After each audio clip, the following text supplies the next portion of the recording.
निर्मल होंगे प्राण आत्मा, बनेगी फूल समा।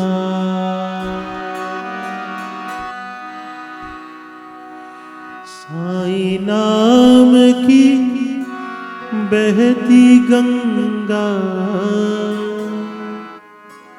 में कर ले तू स्नान। निर्मल होंगे प्राण आत्मा, बनेगी फूल समान। साईं नाम की बहती गंगा में कर ले तू स्नान। धुल जाए सारे पाप तेरे, धुल जाए सारे पाप। किए जा साईं नाम का जाप, टलेगी विपदा अपने आप।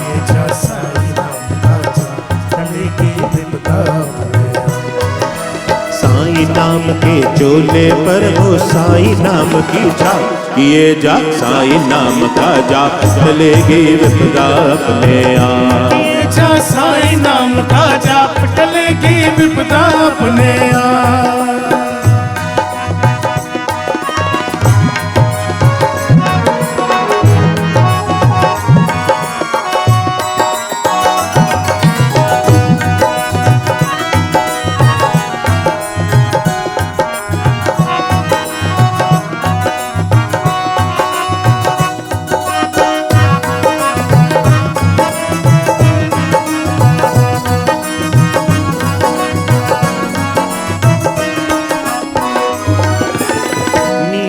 में जो पल होए वो पल क्यों है गिरता प्यारे, वो पल क्यों है गिरता प्यारे, वो पल क्यों है गिरता प्यारे।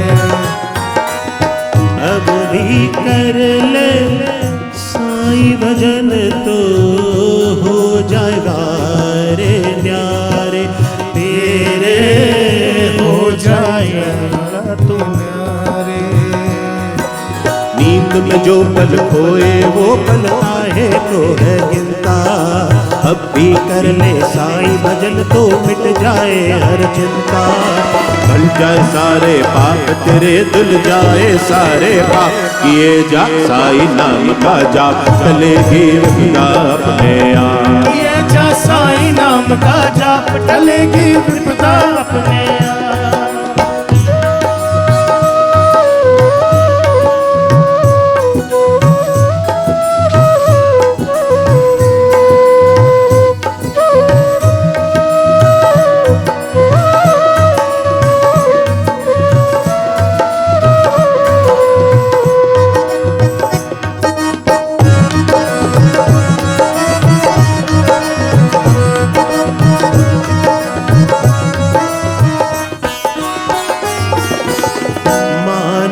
जन्म मिला है तुझको काहे व्यर्थ गवाए, पगले काहे व्यर्थ गवाए, पगले काहे व्यर्थ गवाए।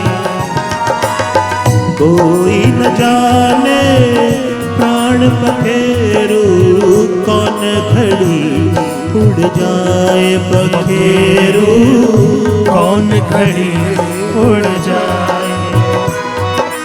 मानव जन्म मिला है तुझको काहे व्यर्थ गवाए। कोई न जाने प्राण पखेरु कौन घड़ी उड़ जाए। बने न पश्चाताप ये जीवन, बने न पश्चाताप। किए जा साईं नाम का जाप, टलेगी विपदा अपने आप। किए जा साईं नाम का जाप, टलेगी विपदा अपने आप। साईं नाम के चोले पर हो साईं नाम की छाप। किए जा साईं नाम का जाप, टलेगी विपदा अपने आप। किए जा साईं नाम का जाप, टलेगी विपदा अपने आप। भजले साईं, भजले साईं, भजले साईं, भजले साईं, भजले साईं रे Sai.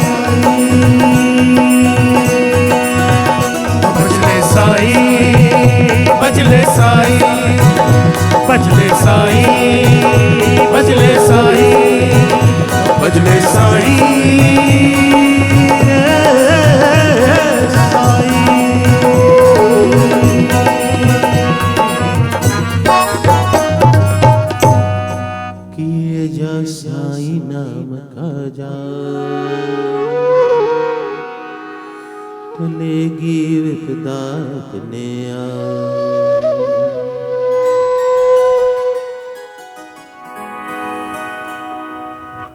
Decide the level to which you wish to get yourself immersed into this Katha Ganga. मानव जन्म मिला है तुझको, काहे व्यर्थ गवाए,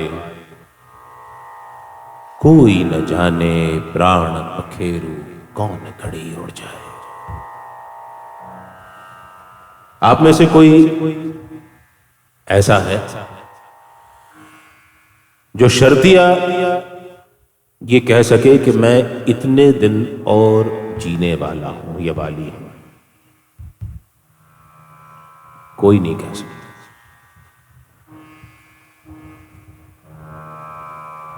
इसीलिए इसी अनिश्चितता को दूर करने के लिए, मन से भय हटाने के लिए, मृत्यु का भय हटाने के लिए, हमारे सनातन धर्म में बड़ा प्रैक्टिकल धर्म है उसमें एक बड़ी अच्छी प्रथा शुरू की गई कि किसी को हम आशीर्वाद के रूप में आयुष्मान भव कहते हैं। Live long.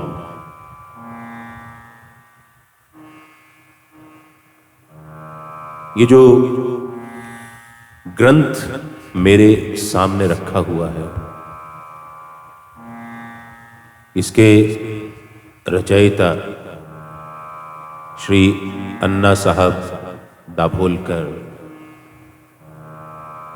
गोविंद रघुनाथ दाभोलकर। देखिए, बाबा ने उनको प्रेरणा दी। ये कैसे प्रेरणा हुई, ये अभी हमारे पास अगले 4-5 दिन है इस बारे में बात करने के लिए। आज को मिला के 5 दिन है। ये हम किसी और मुफीद वक्त पर बात करेंगे। हम जीवन की अनिश्चितता की बात कर रहे हैं। इनको बाबा ने 1911 में प्रेरणा दी कि वो बाबा की जीवनी को लिपिबद्ध करें। एंड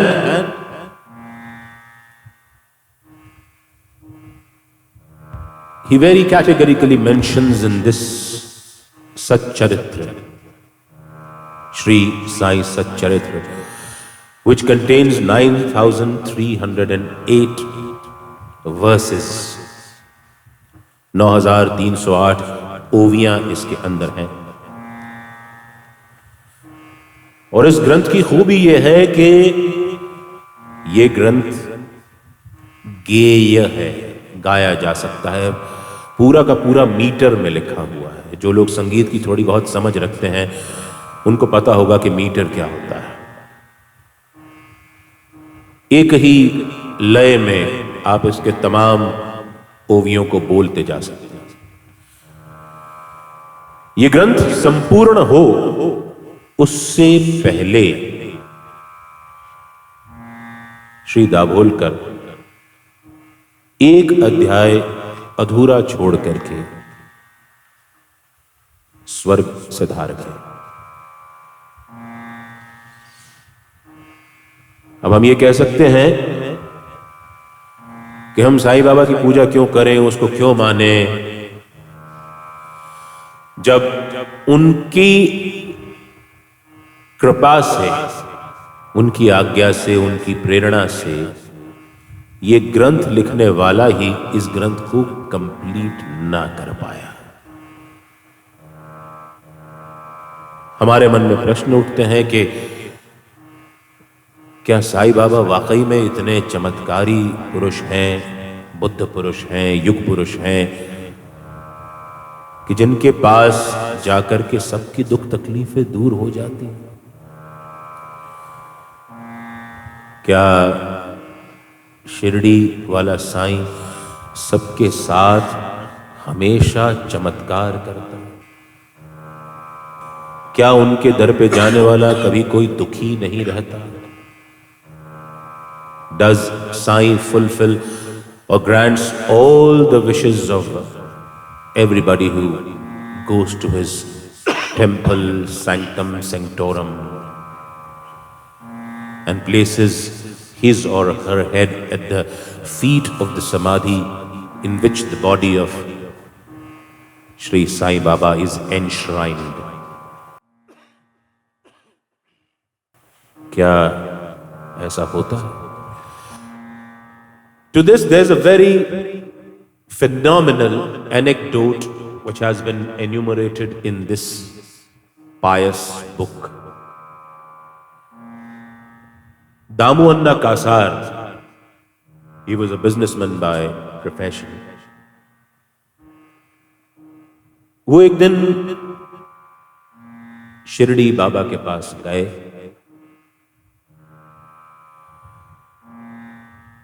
और उन्होंने बाबा से प्रश्न किया कि बाबा, मेरे मन में दो दुविधाएं हैं।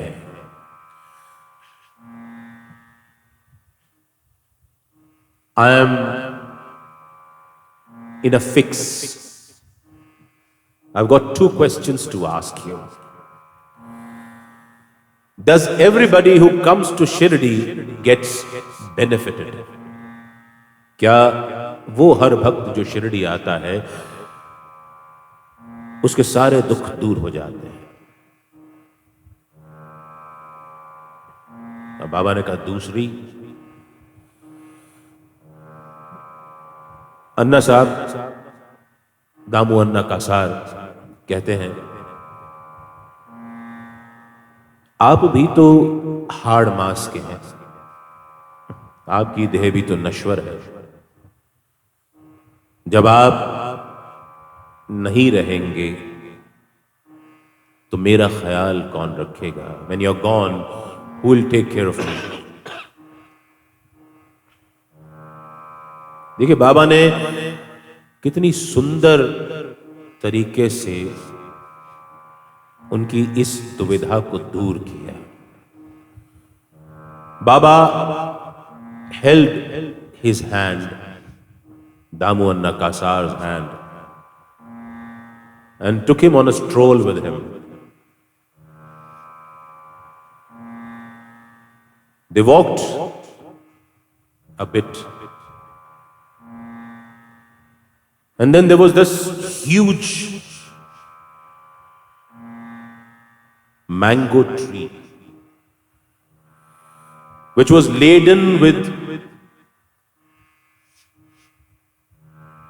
the signs of mango coming out, जिसको हम कहते हैं बौर निकलना। पूरा पेड़ बौरों से भरा हुआ था।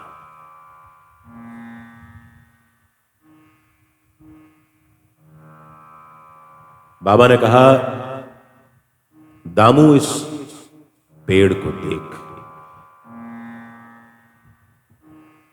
ये जितने बौर इस पे लगे हैं, अगर ये सभी आम बन गए तो क्या ये पेड़ स्वयं टिक पाएगा? दामू अन्ना को कुछ कुछ समझ में आई। बाबा ने कहा, इनमें से कुछ बौर शैशव काल में, इन्फेंसी स्टेज में अपने आप झड़ जाएंगे। कुछ और बौर तब गिर जाएंगे जब कोई आंधी तूफान आएगा। और जो बहुत थोड़े से बौर बचेंगे वो आम में बदल जाएंगे। बाबा के भक्त भी कुछ ऐसे ही हैं। कुछ तो बाबा की राह पर चलते चलते अपने आप राह से अलग हो जाते हैं। कुछ भक्त श्रद्धा और सबूरी के बाबा के दो सूत्रों को आत्मसात नहीं कर पाते तो वक्त के जो तूफान आते हैं उनमें वो भी झड़ जाते हैं। उसके बाद जो बच जाते हैं